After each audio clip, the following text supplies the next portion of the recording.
Yeah, this is the sort of the little nook before the main cistern with the rats.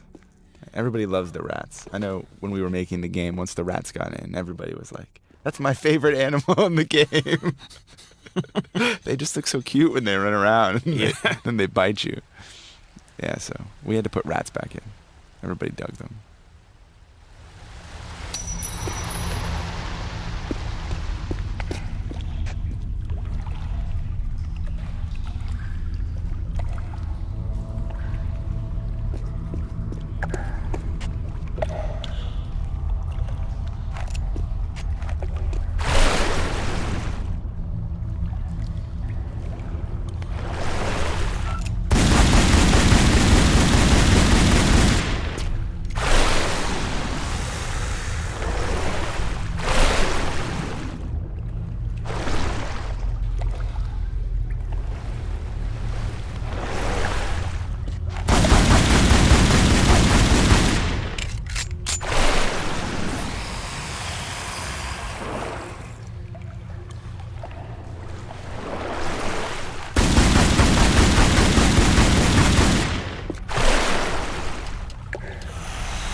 This was the big sort of cistern underneath the grease level, where all the sewage from everything ran down into.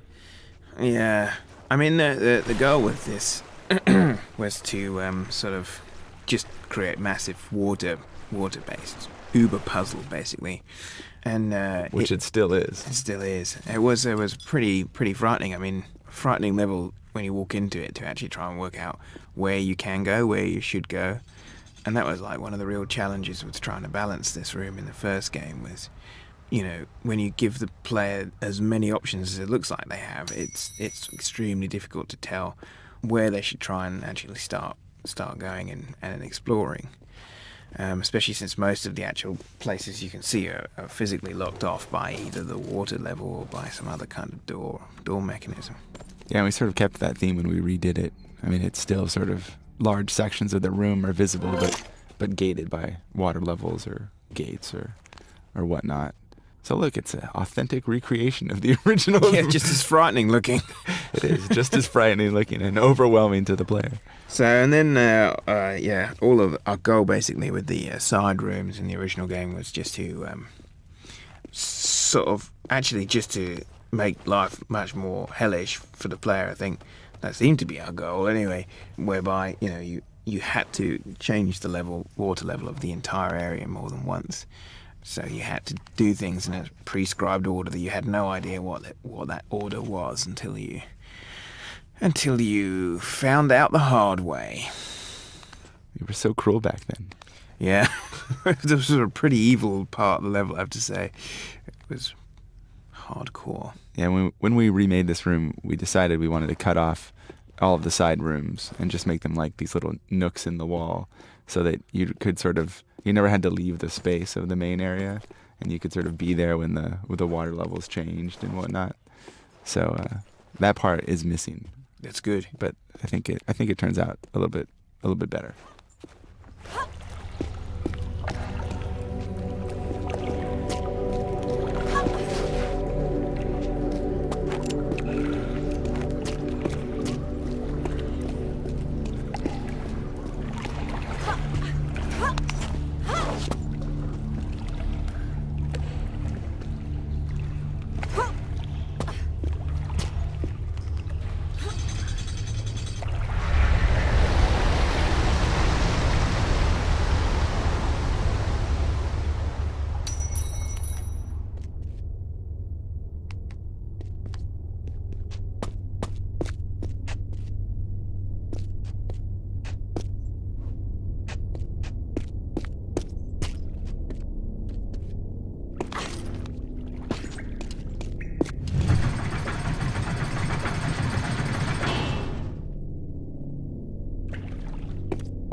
So in the original game, when you actually arrive at Tihocan's tomb, basically Pierre's already there, beating you to it, and he's just kind of opens fire on you, and you essentially you gun him down. He's already grabbed the Scion, so you gun him down and you take his stuff.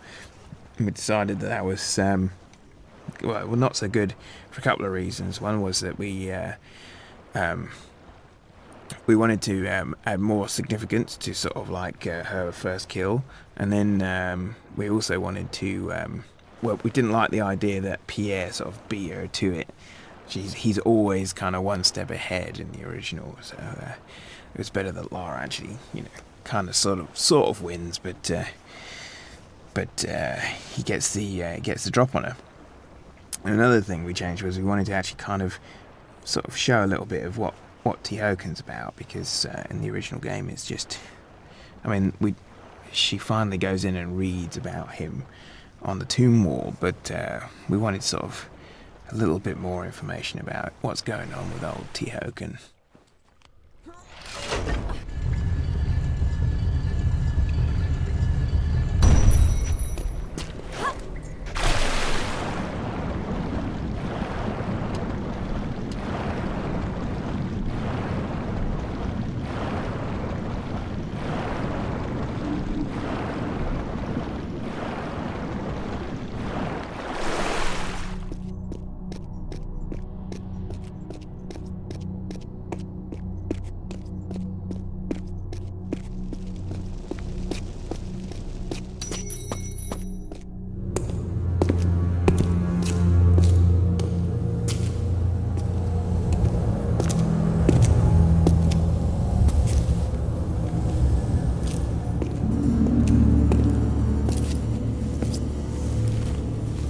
Here lies the god king Tihocan, one of the Triumvirate, keepers of the 3 pieces of the Scion, leader of the Chosen after the great betrayal caused Atlantis to be lost beneath the waves.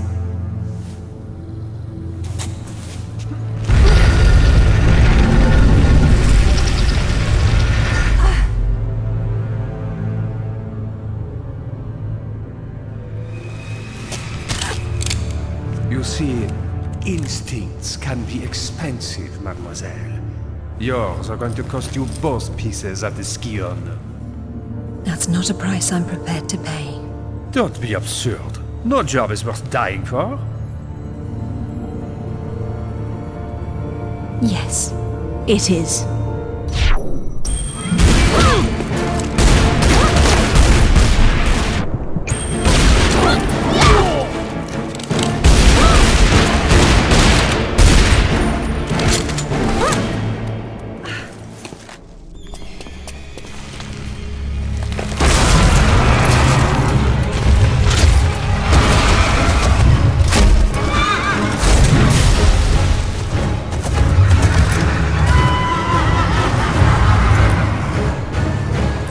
Second thought, you have it.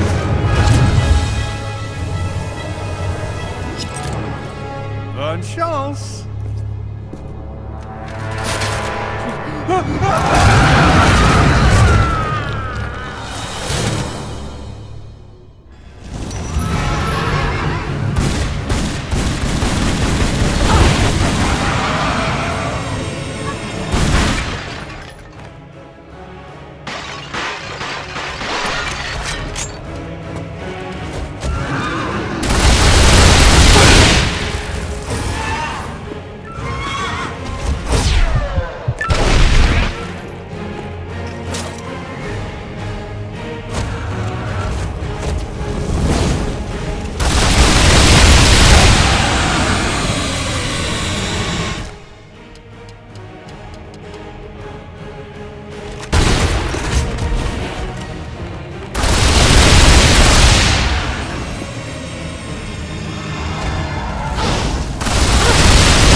of the Scion. In betraying your fellow kings, you have broken the sacred triumvirate of Atlantis. You have maimed Qualopec, your own brother. I am still here, wretch. Tihocan has ended your treachery. But it is my face you will see in your nightmares. What have you to say for yourself?